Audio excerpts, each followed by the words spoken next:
This episode of The Whistler is brought to you by the WOTR Radio Network. For more information on the WOTR Radio Network, Classic Radio Rewind, or its 4 live streaming old-time radio stations, visit WOTRradionetwork.com. Have you heard the strange tales of the Whistler?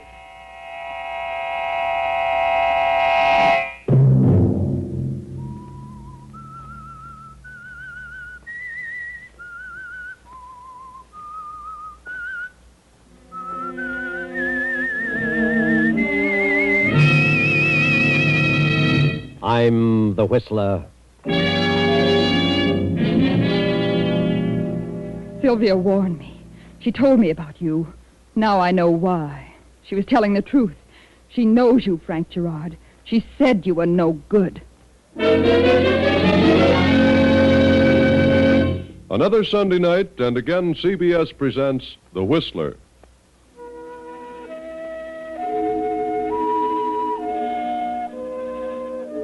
I, the Whistler, know many things, for I walk by night. I know many strange tales, many secrets hidden in the hearts of men and women who have stepped into the shadows. And so I tell you tonight the unusual story of the confession. The courthouse walls of a county in an eastern state have echoed for many years the vibrant, persuasive voice of William Marshall. Marshall has defended countless numbers of persons, great and small, who'd become entangled in the meshes of the law, and he has never lost a case. The great criminal lawyer attributes his success to the fact that he has never taken a case in which he was not convinced that the defendant was either innocent or the victim of unfortunate circumstances. At the moment, in the anteroom of Marshall's office, a beautiful young girl and a handsome man of 30 wait for an audience with the attorney. After some 15 minutes of waiting, the girl speaks to the handsome man. Pardon me, but are you in a terrible hurry to see Mr. Marshall? Why, no. No, that is, my business can wait a few moments. Well, I'd appreciate it so much if I could see him first. I'll only be a few minutes. I just got off the train and I've got to see him. I see. Is it really as bad as all that? What? You sound as though you're in terrible trouble. Oh, I am. I really am. Oh, that's too bad. How did it happen? How did what happen? How'd you get into such trouble? Well, I've spent all my money. I'm broke. Oh, is that your trouble? Yes. What did you think? Oh, I thought maybe you'd murdered your husband. Oh, no, I haven't a husband. I've never been married. No. Well, my name is Frank Gerard. Yes? My name is Jean Marshall. William Marshall is my father. I've been away at school for a year, and you know what can happen to a girl's finances in a year. So I've either got to borrow some money from Father or borrow his car to get home. Well, I'll tell you what I'll do if you care to wait a few minutes. That is, after I get to see your father, I'll take you right to your door.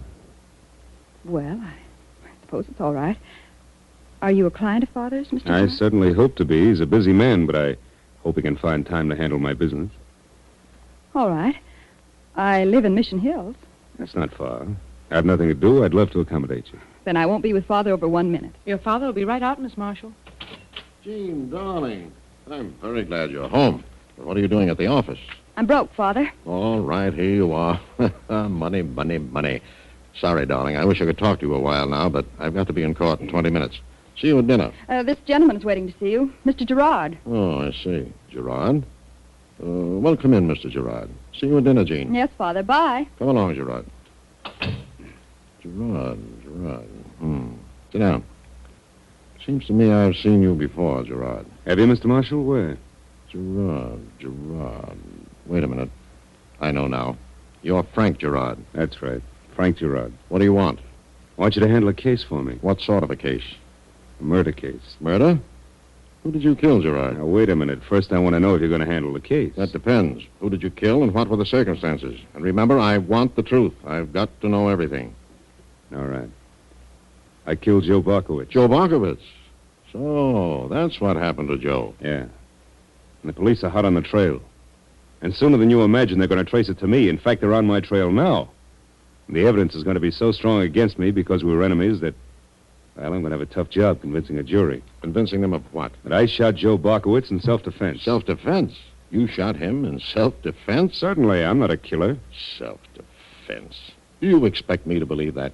Why shouldn't you? Gerard, I know all about you. You belong on the shady side of this city. You've pulled several things that have not been traced to you. You've gotten away with them. But I think you're very bad material. Joe Barkowitz was bad material. It's too bad you didn't kill each other at the same time. Is that the way you feel about it? I do. And if Joe Barkowitz came to me with the same story, I'd tell him the same thing. It wasn't in self-defense. Yeah? I've got a witness. Oh. Mickey Gifford was with me. He saw Joe pull a gun on me. Mickey Gifford? Why, I wouldn't trust him across the street. He was Joe Barkowitz's right-hand man until you came along. He'd turn state's evidence so fast it'd make you dizzy. You really think that, eh? Certainly. I wouldn't touch your case. Why not? Because I think you deliberately murdered Joe Barkowitz. And I've never yet defended a person unless I was convinced he was innocent of malice aforethought.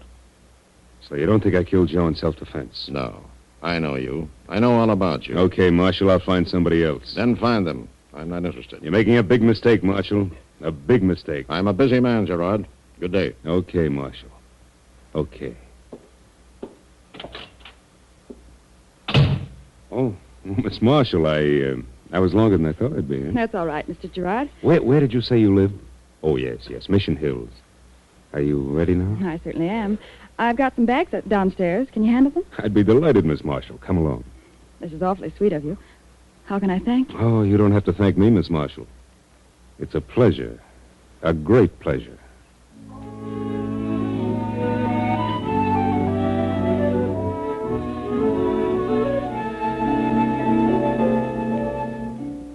A week later, Jean Marshall has fallen deeply in love with Frank Gerard.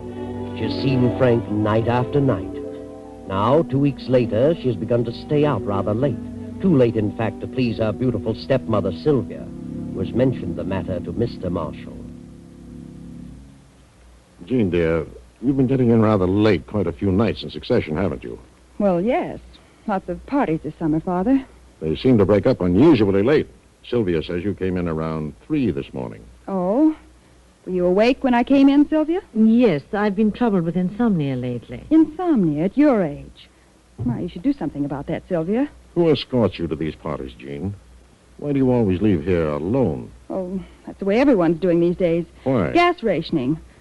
The girl meets her escort halfway, parks her car, and continues on in his. I see. Well, I'd prefer that you try to get in a little earlier. I didn't know you were staying out so late until Sylvia told me. Is that why Sylvia has insomnia? Yes, Jean. You never say where you're going or who you're going with. It naturally worries me. Where were you last night? Why, I went to a party given by Jack Hyatt. You know the Hyatt. Oh, of course. But I'm sure you understand what Sylvia and I mean. Oh, I'm not a kid anymore. Well, I've got to run along now. See you at dinner, Sylvia. Why didn't you tell your father the truth, Jean? I told him everything he wanted to know. You weren't at a party given by Jack Hyatt last night because Jack Hyatt has been at Pensacola Naval Station for 4 weeks. He's on leave. I talked to his mother yesterday. She'd have told me if he were home. You're meeting the same man every night. Someone you don't want us to know about.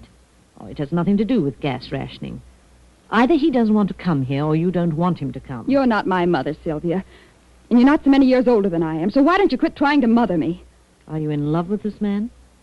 Yes, I am. Terribly in love. I've never met anyone like him. He's young, handsome, and charming, and I'll marry him the minute he asks me. Does that answer your question? Why don't you bring him to the house? Because he and Father had some business disagreement, and Father doesn't care for him. But whether Father likes him or not, well, that has nothing to do with me. Who is he? His name is Frank Gerard. Frank Gerard? You mean... Well, what's wrong with him? You... Oh, you can't mean it. Well, what are you so shocked about? Do you know him? No. That is not personally. Oh, but he isn't your type. He's a gambler, a gangster. Oh, that's ridiculous. He belongs to the lowest element in town, the underworld. Oh, no wonder he doesn't want to come here. He's not in love with you. He's stringing you. He isn't the marrying kind. Oh, please, Jean, don't see him anymore. Oh, if your father knew this, it would kill him. If we're talking about the same man, Father is entirely wrong. Father forms opinions about people he knows nothing about from personal experience. Frank is the sweetest man in the world. Oh, please, Jean, don't go through with this. You know nothing about him except what Father has told you? No. Then why don't you stop saying things about people? Things of which you have no personal knowledge. Very well, Jean. I'm terribly sorry for you. I'm sorrier for your father. This will break his heart. Oh, Sylvia, don't be so dramatic.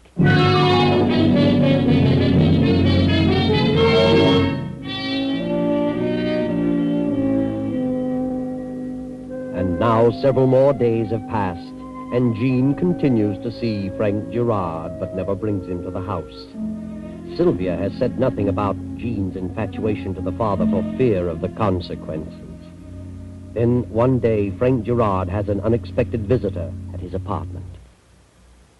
Well, hello, Frank. Annette. Well, come in.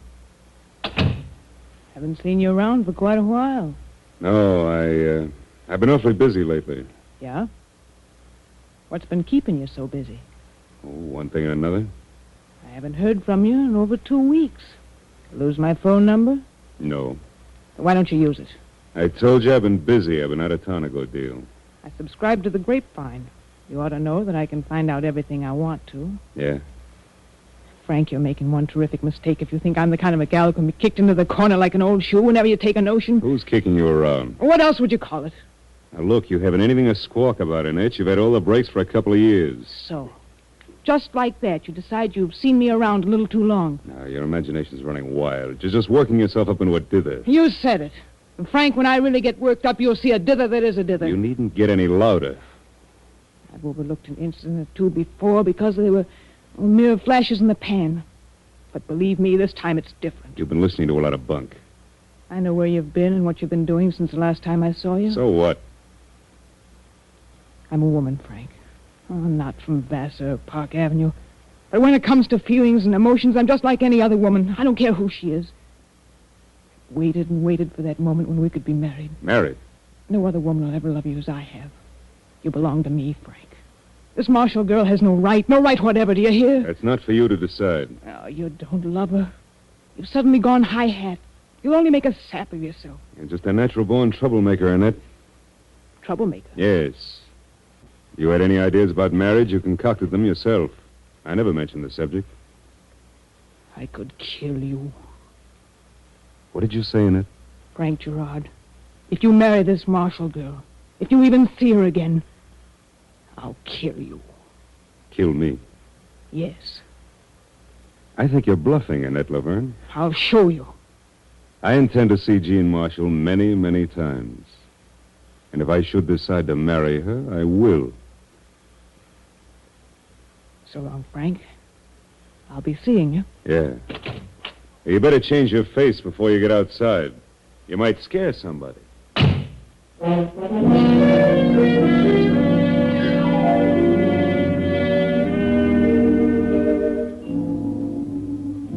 And on that very evening, Frank Gerard and Jean Marshall sit in a booth of a quiet roadside inn on the outskirts of town. The old innkeeper, having no other customers, divides his time between serving the food and playing soft music on an old violin. Oh, I like it here, Frank. So quiet and secluded. How'd you ever find it? Oh, I don't know. Have you been here before? Once. Some time ago. You know, darling, I guess that's why I like you so much. Yeah? Why? Well, you always seem to know the right thing to do at the right time, the right place to go. Do I, dear? Yes. And we seem to get along so well together. We talk about so many things. We understand each other. Yes. We seem to have so much in common. Mutual interest in things and places and people. We've sort of avoided people. Huh? Why should we want people around us? Nightclubs positively bore me. You really love me, don't you, Frank? What do you think? Oh, darling. From the moment you leave me at night until I see you again next day, I almost... Well, it seems like 1,000 years. All day long, I worry and worry. What about? That I won't see you that evening. Don't ever worry about that, Jean. Remember that day in Father's office? When we first met? I certainly do. Did you feel the same way as I did? I'm sure I did. I knew from that moment that I loved you. That no one else had ever or would ever mean so much. You're such a lovely girl, Jean. Lovely eyes. Red hair. In fact, you're the most beautiful picture I've ever seen in my life. Oh, Frank, darling. I have a wonderful idea. So have I. A terrific idea. Why can't we drive someplace out of town tomorrow? That's just what I was going to suggest. We can drive out of town and go to someplace up in the mountains. We can swim and fish and boat. Would you like that? And we could stop someplace on the way, some little town. Oh, of course we could. Just as at the There are a peak. dozen towns on the way. Oh, Frank, darling, I've never been so happy in all my life. Oh, wait a minute. What's wrong? Oh, I can't possibly go tomorrow, Jean. I have an important engagement tomorrow.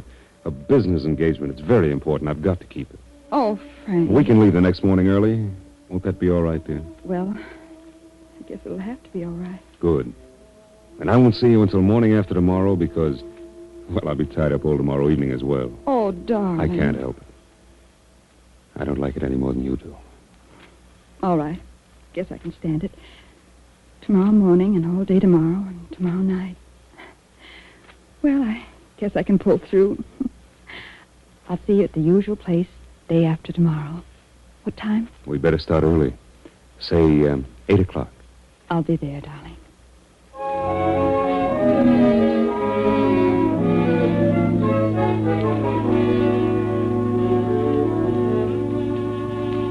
The next afternoon, Jean is in her room packing a few outing things. Her father has come home from the office early, so he drops in to see Jean on his way to his room. Hello, Jean. Father, what on earth are you doing home so early? Oh, I don't know. I got a little weary, kind of tired lately, so I thought I'd just quit for the day. The heat was terrific in town. Why don't you give up practicing? Heaven knows you've enough money. Oh, I've thought about it, but I just can't bring myself to quit. Afraid I'll fall apart once I admit I'm through with the profession. I should think you'd want to quit and get around a bit and enjoy life. See things. You've done nothing but keep your nose to the wheel. Where in the world can you go these days? Oh, there are plenty of places to go. Right around here. Within 100 miles of your own door. Mm-hmm. And where are you going? Oh, I'm running up to the mountains with some of the gang. Looks like you're packing enough for a week. Really? Oh, no, just for the weekend. Tell me, in all the parties you've been to this summer, how does it happen you haven't been to the Wilmots? Oh, I don't know. Just didn't happen to fit in, I guess. Parties at several places every night. Fine family, the Wilmots. Fine family. What happened to you and Charlie Wilmot? You and Charlie used to be great pals before you went away to school. Always liked that boy. Oh, when kids go away to school, things like that just break up. Hasn't broken up with Charlie. I saw him today, and he's still crazy about you, Jean. Is he?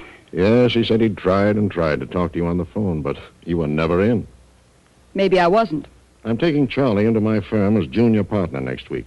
Oh, he'll make a fine lawyer. Lots of brains, that boy. No, he's such a stick in the mud. You could do far worse. Are you trying to make a match for me? Is that it? Oh, certainly not. I wouldn't want you to marry anyone you didn't love. Oh, good. I'm glad you said that. So why don't you let me select the man? I'm sure I'm capable of finding the one I love. All right, but Charlie's a fine boy. Oh, here you are, William. You're home early.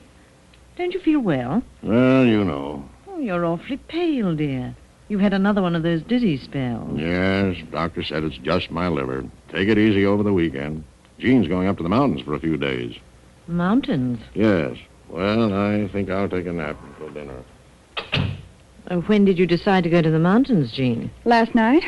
You're really going to the mountains? Yes, I'm going to the mountains with some of the gang. When? Tomorrow morning at 8, and as usual, you don't believe me. I think you may be going to the mountains, but not with the gang, as you term it. Then maybe you'd like to come along to make sure. Would you like to be chaperone? Maybe I could arrange it. Please don't go, Jean. Please don't. You'll regret this to the last day of your life. Think so? You're not going with the gang. You're going with him, with Frank Gerard. Yes. And on the way, we're going to be married. Married? I don't believe that. Why should I lie about it? You may think he's going to marry you, but he has no such intentions. It's an old trick. Sylvia, if you don't drop the subject, you'll drive me into hysterics. Very well, Jean. I've warned you. I've done my best. You're going to be a sad, sad girl.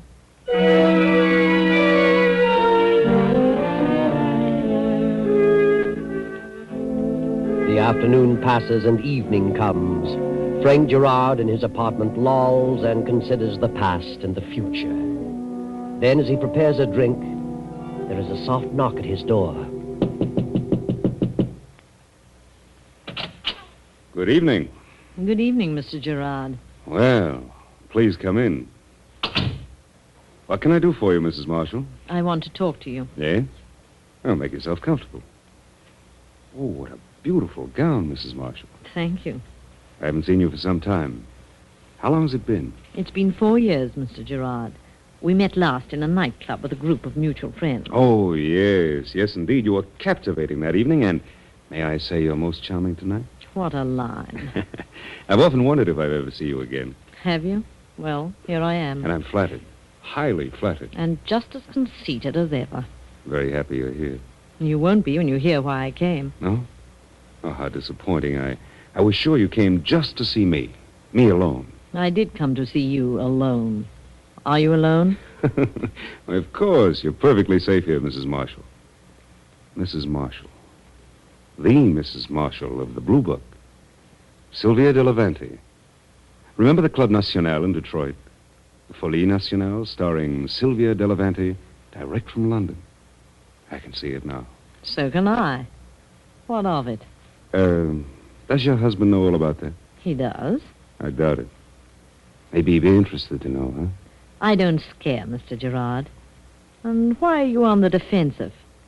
Maybe you know why I'm here. Oh, now, please, don't disappoint me. I came here to appeal to your decency, if you have any. Well, Jean Marshall is a fine girl. I want you to leave her alone. I beg your pardon? Her father is the finest man who ever lived. He worships her. Jean is under the impression that you intend to marry her. I know better. If Jean got mixed up with you, it would kill her father. Did Jean tell you we were going to be married? Yes, and you've led her to believe that. But you know you've no such intentions, and you're going to the mountains with her in the morning. That's right. But not to get married. Mrs. Marshall, if you were to run along home now and forget all about this and tend to your own business, I might see to it that your husband never knows all about you that might be told. You don't like Jean's father, and he doesn't like you. Why would you want to marry a girl under those conditions? That is none of your business. Maybe I'll make it my business. You do, and I'll guarantee you'll regret it. You'd better run along now. Then you won't listen to me. My appeals to your sense of decency mean nothing. Now, look, I've had... You better get out of here. Go out through the back way and through the other hall. Very well, but please consider what I say. Yes, I'll consider. Go on. Just a moment. Darling, I had to see you. Why, Jean. I just couldn't stand to be away from you so long. I didn't expect to see you this evening. I knew you said you were going to be busy tonight, but I'll just stay a moment. Oh, Frank, darling, it's been 1,000,000 years this day. Yes, dear, I missed you terribly, but, well, I didn't expect you, and... I just wanted to see you for a second, that's all. Are we driving tomorrow or taking the train? We can drive if you like. It's not far. I can take my car. I love to drive the top down, and yours isn't convertible. All right, we'll take your car. All right. I'll go now. Night, darling. Tomorrow's going to be the most wonderful day of my life. But I've said that before so many times. Good night, dear. Frank, dearest, where are my slippers? What? Who is that, Frank? I haven't the slightest idea. Frank, darling, what on earth has become of my... Sylvia. Why, Jean! What are you doing here in those pajamas? How'd you get into that bedroom? What are you doing in my pajamas? Why, So you didn't know Frank Gerard, never met him. No wonder you tried to talk me Now, out of Jean, marrying listen him. to me. And you had a business appointment. So this is your appointment. This is why you couldn't leave this morning. Jean, she just came here a minute or so ago. You I didn't know... expect me. I thought you were terribly startled when I walked in. I see it all now. Jean, will you wait? Sylvia warned me. She told me you were no good. Now I know why. She was telling the truth. Sylvia knows you. You despicable rat. Well, Mr. Gerard, maybe that will take the wind out of your sails. How'd you slip into that bedroom? I'll change now, if you don't mind. You think you're very clever, don't you? Well, how'd you like it if I picked up this phone and asked a friend of mine down the hall to step in here? Find you in this condition. What? Well, you wouldn't do that. That would be wonderful, wouldn't it? Famous attorney's wife found in Frank Gerard's apartment in pajamas. How'd you like that? Wait, don't do that. It won't take a second. Please don't. Please, I'll go. You'll keep your mouth shut from now on? Yes, I promise. If I hear one peep out of you, I'll really make trouble.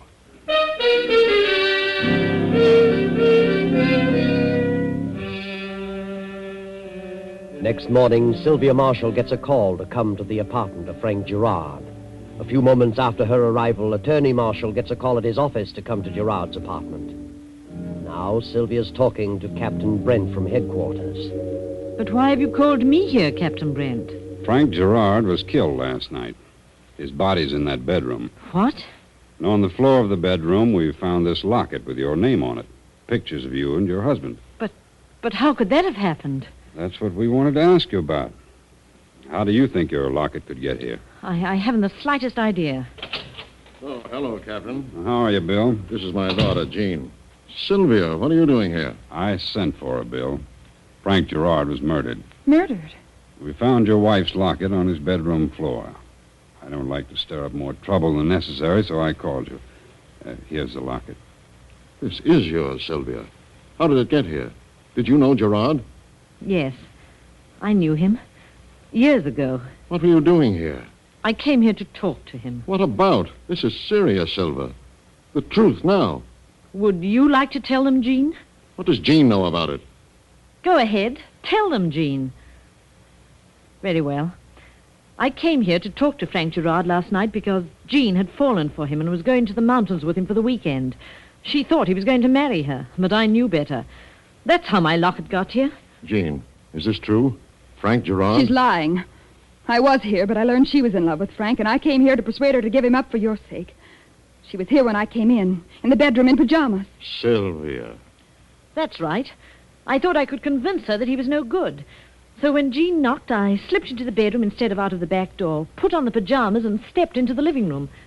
But I left a few minutes later, and I didn't kill Gerard. Were you in love with this man, Jean? No. I didn't even know him. Jean, how can you say that? I'm sorry to say it, but Mrs. Marshall is in a tough spot, especially with this locket. You didn't know this man, Jean? No. I left here before Sylvia did. So if anybody stabbed him, it must have been Sylvia. I certainly didn't kill him, if that's what you mean. Well, we've got one more suspect coming, I hope. Here she is, Captain. Find her waiting for a train. Oh, yes. Come in, Miss Laverne. What's all this about? Just want to check on a few things, Annette. When'd you see Frank last? It's been weeks and weeks. We split up. Why, what's happened? Frank is, he's in that bedroom. He's been murdered. Murdered? Oh, no. You haven't seen him for weeks and weeks, huh? No, I haven't. Turn on that dictaphone machine you found, Sergeant. What did you say, Annette? Frank Gerard, if you marry this Marshall girl, if you even see her again, I'll kill you. Kill me? Yes. Well, I think you're bluffing, Annette Laverne. I'll show you. I intend to see Jean Marshall many, many times. And if I decide to marry her, I will. That, Annette, is your own voice. Gerard recorded that on this dictaphone.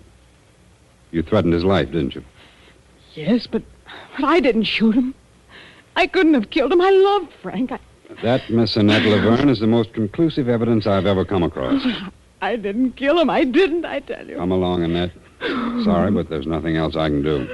How did you say Gerard was killed? With a paper knife. He was stabbed. Miss Laverne, I'm William Marshall, and I'm going to defend you. I think you did society a good turn. What?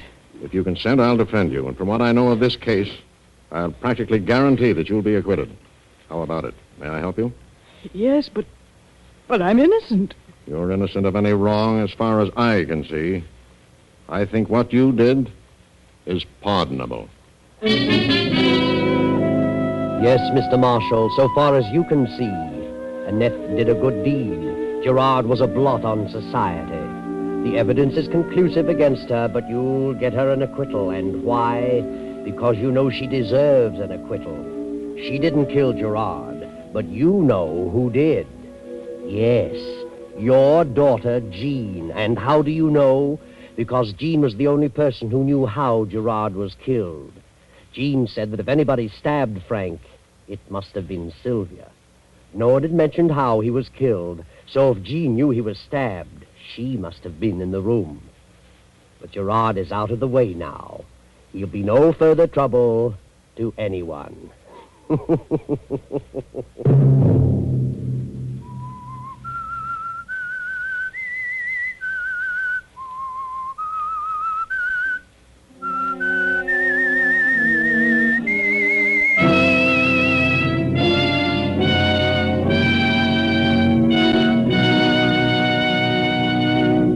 CBS has presented The Whistler.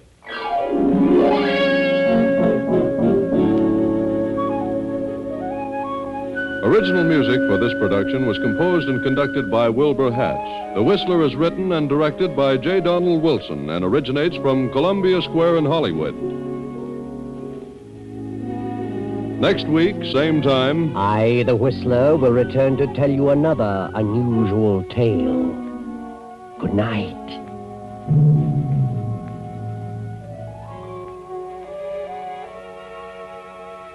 This is the Columbia Broadcasting System.